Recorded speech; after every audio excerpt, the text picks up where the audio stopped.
সুন্নাতের মহব্বতে টুপি পরিধান করা, নবীর সুন্নাতের মহব্বতে দাড়ি মুখে রাখা, হ্যাঁ, লম্বা জামা গায়ে দেওয়া, প্রত্যেকটা সুন্নাতের গুরুত্ব আমাদেরকে দিতে হবে। কেননা আল্লাহ রব্বুল আলামিন বলেছে, হে নবী তুমি বলে দাও যদি আমাকে পেতে চায় যেন তোমার অনুসরণ করে, তাহলে তাদেরকে আমি ভালোবাসবো, তাদেরকে আমি ক্ষমা করে দেব। আমি দয়াশীল, আমি ক্ষমাশীল, আল্লাহ রব্বুল আলামিন নিজেই ঘোষণা করে দিয়েছে। তো তার জন্য আমাদেরকে রব্বুল আলামিনকে যদি ভালোবাসতে হয় তাহলে নবীর অনুসরণ করতে হবে। আল্লাহ রসুল বলেছে হাদিসের মধ্যে, মান তামাসসাকা বিসুন্নতি ইনদা ফাসাদিল উম্মতি ফালাহু আজরু মিয়াতি শাহিদিন। আল্লাহ রসুল বলেছে এই ফিতনা ফাসাদের জামানাতে যদি কেউ একটা সুন্নাতকে জিন্দা করতে পারে, একটা সুন্নাতকে মহব্বত করতে পারে, একটা সুন্নাতকে জীবনে ধারণ করে যেতে পারে, আল্লাহ রব্বুল আলামিন কাল কিয়ামতের দিন 100 শহীদের সব তার আমলনামায় লিখে দেওয়া হয়। সকলে বলি সুবহানাল্লাহ, সুবহানাল্লাহ। তো আমরা সুন্নাত, এই গুরুত্বপূর্ণ দিনের সামনে আমাদের আসছে ঈদুল ফিতরের দিন। এটা হলো গুরুত্বপূর্ণ দিন। এই দিনের বিষয়ে হাদিসের ভাষায় বলা হয় ইয়াউমুল জাইজা। কি বলা হয়? ইয়াউমুল জাইজা, মানে পুরস্কারের দিন। ওটা মাঝে আমরা রোজা রাখলাম, আল্লাহ রব্বুল আলামিন আমাদের জন্য পুরস্কার রেখেছে। কি পুরস্কার? আল্লাহ রব্বুল আলামিন আমাদের মাগফিরাত করে দেবে, ক্ষমা করে দেবে। শ্রোতৃবৃন্দ সকলেই, শ্রোতৃবৃন্দ আমরা সকলেই একটু কান খুলে শুনি।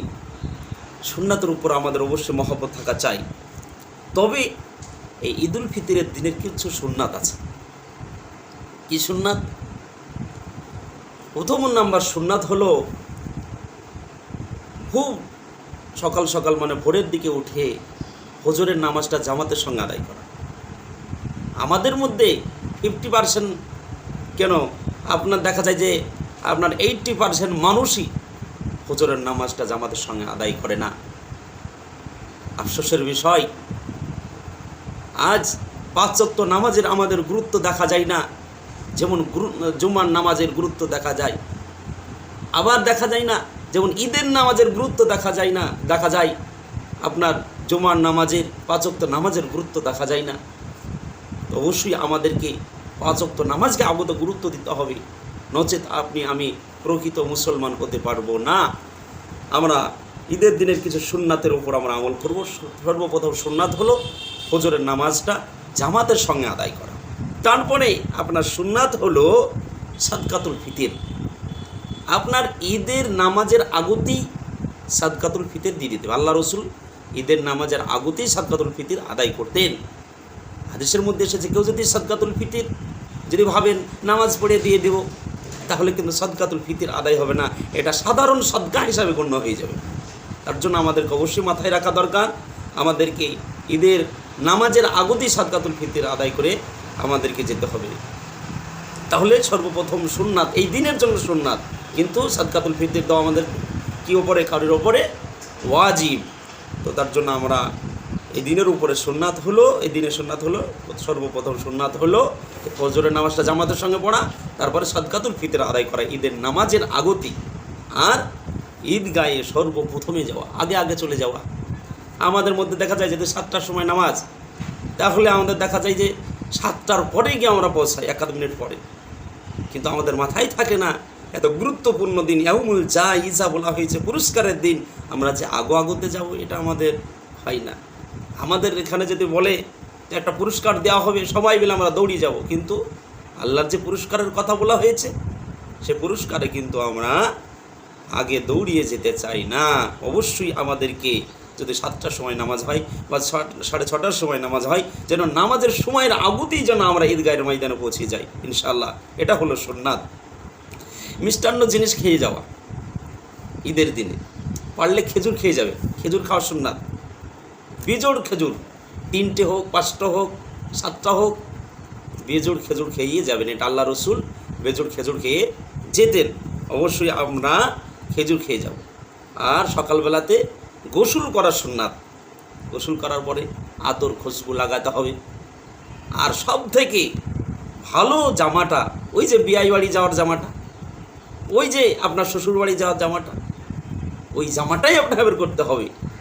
আজ আমরা শ্বশুর বাড়ি গেলে ভালো জামা বের হয়, বিয়াই বাড়ি গেলে ভালো জামা বের হয়, কিন্তু নামাজ পড়তে গেলে সব থেকে ছেঁড়া জামাটা বের করে আমরা নামাজ পড়তে আসি। আফসোস, আজ আমি আল্লাহর সম্মুখে হাজিরা দেব, আল্লাহকে সেজদা করব, আর সেই আল্লাহকে আমরা চিনতে পারি না। আর তা আল্লাহর সম্মুখে গিয়ে আমরা ছিঁড়া জামা পরে হাজিরা দেবো, এটা হয়? তা আমরা সব থেকে ভালো জামাটা, সুন্দর জামাটা, নতুন জামাটাই পরতে হবে, এটা কোনো বিষয় না। থাকলে আলহামদুলিল্লাহ নতুন জামা পরবেন, কিন্তু যদি নতুন জামা কিনা না হয়, বাড়িতে সব থেকে ভালো জামাটা পরে যাওয়াটা আপনার জন্য এই ঈদের দিনে যাওয়াটা হলো সুন্নাত। আর আপনার পায়ে হেঁটে যেতে হবে। আমরা মোটর বাইকে, সাইকেলে যাই, এটা কিন্তু সুন্নত বিরোধী কাজ।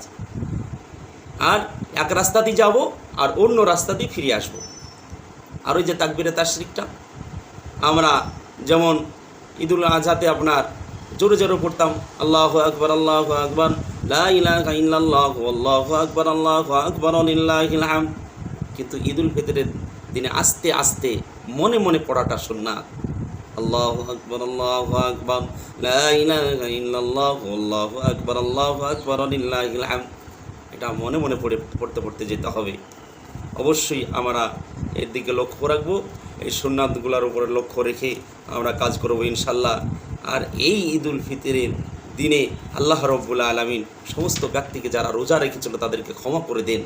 আউস আনসারী রাদিয়াল্লাহু তাআলা আনহু হয়তো বর্ণিত আছে, ঈদের দিন ফেরেশতারা রাস্তায় দাঁড়িয়ে যান এবং ঘোষণা করেন, হে লোক সকল, তোমরা সেই দয়াবান আল্লাহর রহমতের দিকে চলো, যিনি সৎ কাজ করিয়ে নেন এবং সৎ কাজের জন্য বিপুল সব দিয়ে থাকেন।